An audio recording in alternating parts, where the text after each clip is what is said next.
সোমবার খয়রাশোল ব্লক অফিসে বসে অবস্থান বিক্ষোভ প্রদর্শন এবং সেই সাথে পেন ডাউন রেখে কর্মবিরতি পালন করেন খয়রাশোল ব্লকের 10টি গ্রাম পঞ্চায়েতের কর্মীরা। উল্লেখ্য, গত 15 ফেব্রুয়ারি খয়রাশোল ব্লকের হজরতপুর গ্রাম পঞ্চায়েতের নির্মাণ সহায়ক দেবাশিস মিশ্র ও সহায়ক ধনঞ্জয় সরকার রসা গ্রামে 100 দিনের কাজের বিষয়ে অ্যাকাউন্ট ভেরিফিকেশন করতে গেলে তাদের উপর চড়াও হয় স্থানীয় কিছু দুষ্কৃতী। এমনটাই অভিযোগ। তাদের উপর লাঠি বা কিল-ঘুষি মেরে আক্রমণ করা হয়েছিল, যার পর নাই কাকরতলা থানায় 5 জনের নামে লিখিত অভিযোগ পর্যন্ত দায়ের করা হয়। কিন্তু আজ পর্যন্ত অভিযুক্তরা গ্রেফতার না হওয়ায় নিরাপত্তাহীনতায় ভুগছেন খয়রাশোল ব্লকের 10টা গ্রাম পঞ্চায়েতের সরকারি কর্মীরা। আজ সোমবার পঞ্চায়েত কর্মীরা পেন ডাউন রেখে কর্মবিরতি পালন করেন। পাশাপাশি এদিন দুপুরে খয়রাশোল বিডিও অফিসের ভেতরে অবস্থান বিক্ষোভ প্রদর্শন করতে থাকেন পঞ্চায়েত কর্মীরা। বিক্ষোভকারীদের দাবি যে গ্রাম পঞ্চায়েতের কর্মীরা নিরাপত্তাহীনতায় ভুগছেন সমগ্র ব্লক জুড়ে। এজন্য কর্মীদের নিরাপত্তার ব্যবস্থা করতে হবে এবং অভিযুক্তদের গ্রেফতার করে দৃষ্টান্তমূলক শাস্তি দিতে হবে। পঞ্চায়েত কর্মীদের পক্ষে সম্রাট মণ্ডল, দেবাশিস মণ্ডলরা এক সাক্ষাৎকারে বলেন, পঞ্চায়েত কর্মীদের নিরাপত্তা এবং পঞ্চায়েত কর্মীদের উপর আক্রমণের প্রতিবাদ জানাতে বিডিও অফিসে অবস্থান বিক্ষোভ প্রদর্শন এবং বিডিওকে স্মারকলিপি প্রদান করা হয়। 48 ঘন্টার মধ্যে দুষ্কৃতীদের গ্রেফতার না করা হলে বৃহত্তর আন্দোলনে যাওয়ার হুঁশিয়ারি দেওয়া হয়। অন্যদিকে খয়রাশোল বিডিও সৌমেন্দু গাঙ্গুলি বলেন, প্রশাসন ও পুলিশ পঞ্চায়েত কর্মীদের পাশে রয়েছে। দুষ্কৃতিকারীদের ব্যাপারে আইন মোতাবেক সমস্ত ব্যবস্থা নেওয়া হবে। খয়রাশোল থেকে শেখ রিয়াসউদ্দিনের রিপোর্ট, বীরভূম নিউজ।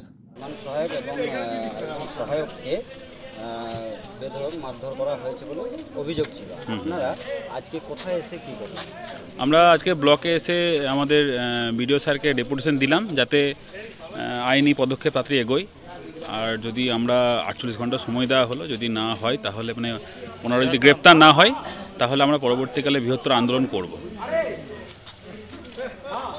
দাবি হচ্ছে আমাদের নিরাপত্তাহীনতায় আমরা খুব ভুগছি। আমাদের যারা আহত হয়েছেন, আমাদের নির্মাণ সহায়ক দেবাশিস মিশ্র এবং আমাদের ধনঞ্জয় সরকার সহায়ক, ওনারা পুরো ট্রমাতে আছেন। ওনারা ইভেন সাইকোলজিক্যাল প্রবলেমে ভুগছেন। এই ঘটনার পর থেকে আমরা নিজেরা স্টাফরা নিরাপত্তাহীনতায় ভুগছি। তাই আমরা আমাদের নিরাপত্তার জন্য ওনাদের গ্রেপ্তার চাইছি এবং যাতে আমরা পরবর্তীকালে কাজ করতে কোনো হেনস্থা না হয়, সেটাই আমাদের আজকে দাবি ছিল। কি বললেন বিডিও স্যার আশ্বস্ত করলেন আমাদেরকে। আমরা ডেপুটেশনের কাগজ আমরা বিডিও স্যারকে দিলাম। বিডিও স্যার বলেন, আশ্বস্ত করেন। আমাদের থানার ওসিরা এসেছিলেন। বলছি, আপনাদের কটা অঞ্চল থেকে কতজন? আমাদের টোটাল খয়রাশোল ব্লকের 10টা গ্রাম পঞ্চায়েত, 10টা গ্রাম পঞ্চায়েতেরই সমস্ত স্টাফ এসছেন। আমাদের সমস্ত সরকারি এবং স্থায়ী সরকারি কর্মচারী এবং অস্থায়ী কর্মচারীরা সবাই এসছেন। আপনার নাম? আমার নাম দেবাশিস মণ্ডল, আমি নির্বাহী সহায়ক, রূপসপুর গ্রাম পঞ্চায়েত।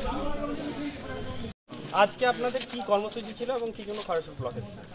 আজকে আমাদের একজন সহকর্মী প্রহিত হয়েছিল, দুজন সহকর্মী প্রহিত হয়েছিল।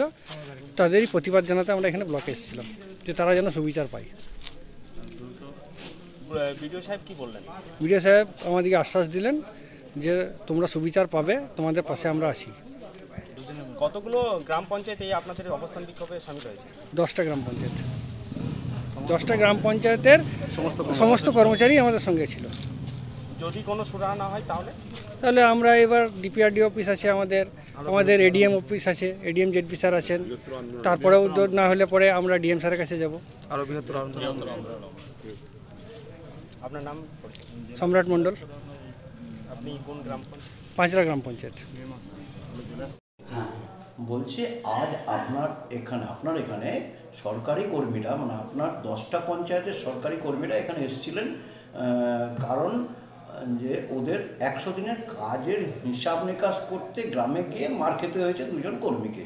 এই ব্যাপারে ওরা আপনার কাছে এসেছিলেন এফআইআর করানোর জন্যে। তো দয়া করে একটু যদি বলেন যে কি হলো, ওদের সাথে কি কথা বলা?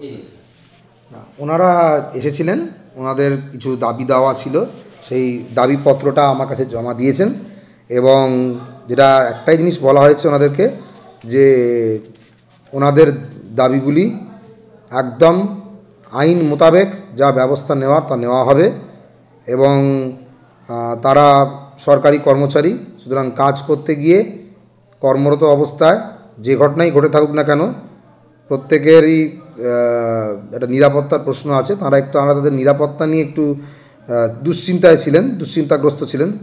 তো আমরা তাদেরকে আশ্বস্ত করেছি যে প্রশাসন তাদের পাশে আছে।